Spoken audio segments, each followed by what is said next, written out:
Bom, primeiramente, bom dia. Eu sou o Ítalo Cosmin e junto com o Guilherme Santana eu vou apresentar um pouco mais sobre o conto A Cartomante. Começando sobre o que conta o texto, já falando junto com a apresentação, complicação, clímax e desfecho, basicamente a apresentação é que o texto basicamente fala de quatro personagens: Rita, Vilela, Camilo e a cartomante. A apresentação é quando a Rita, que é casada com Vilela, acaba se apaixonando e se tornando amante de Camilo.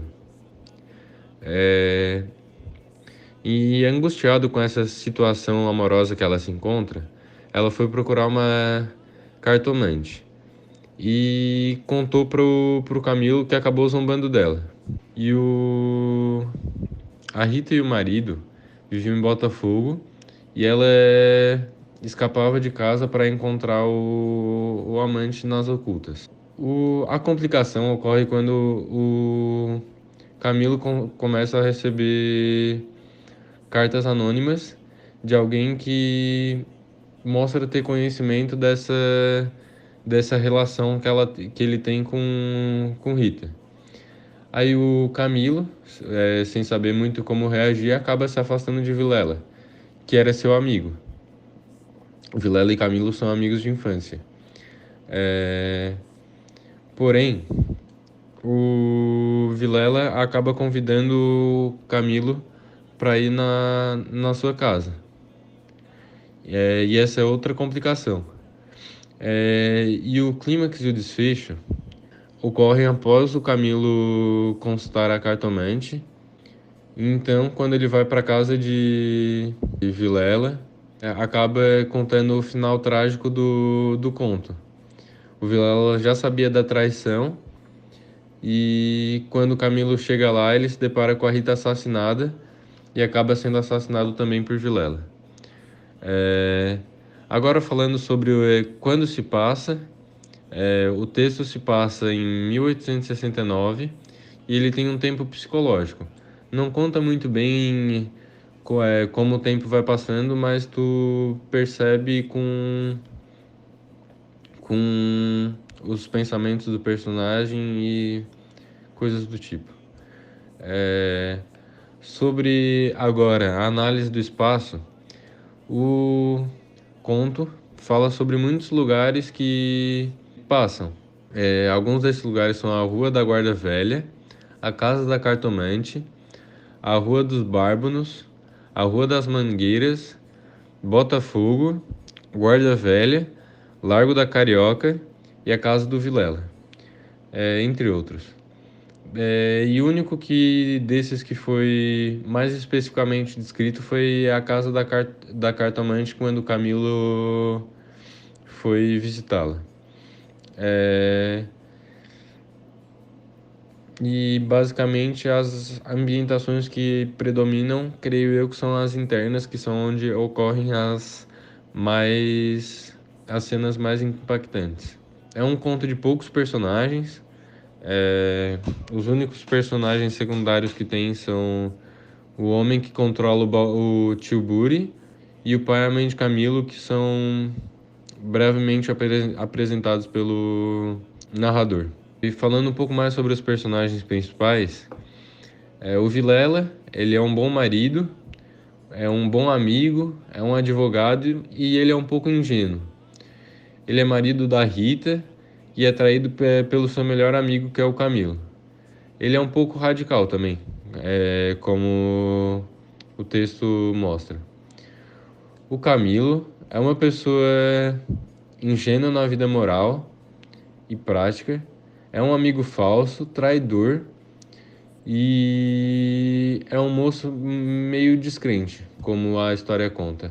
Rita é a mulher de Vilela e é uma traidora também, é amante de Camilo, era uma mulher meio iludida, frequentava uma cartomante e era uma mulher meio dissimulada, apesar de ser muito bonita.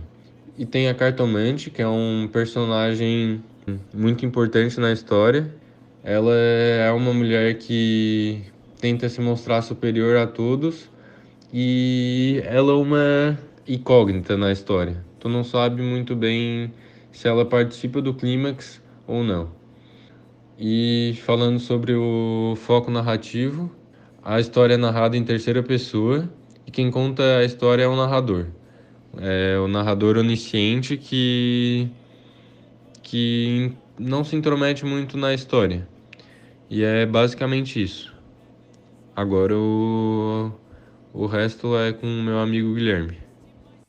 Aqui na questão 6, análise da linguagem. Vamos começar pela letra A. Qual o tipo de discurso predominante? Direto, indireto ou indireto livre? A gente analisando chegou à conclusão que é discurso direto, a cartomante. A questão B é qual a linguagem predominante? Objetiva ou subjetiva? A gente, achei meio óbvio, particularmente, que é objetiva. O Machado de Assis tem essa característica, ao meu ver, a minha leitura. Ao uso de coloquialismos, aí eu botei que sim, só que eu quis dar uma complementada que, na minha visão, ele alterou entre o coloquialismo e a linguagem formal. Para mim, eu vi essas duas variações durante o conto. E a questão D é se existem trechos de descrição.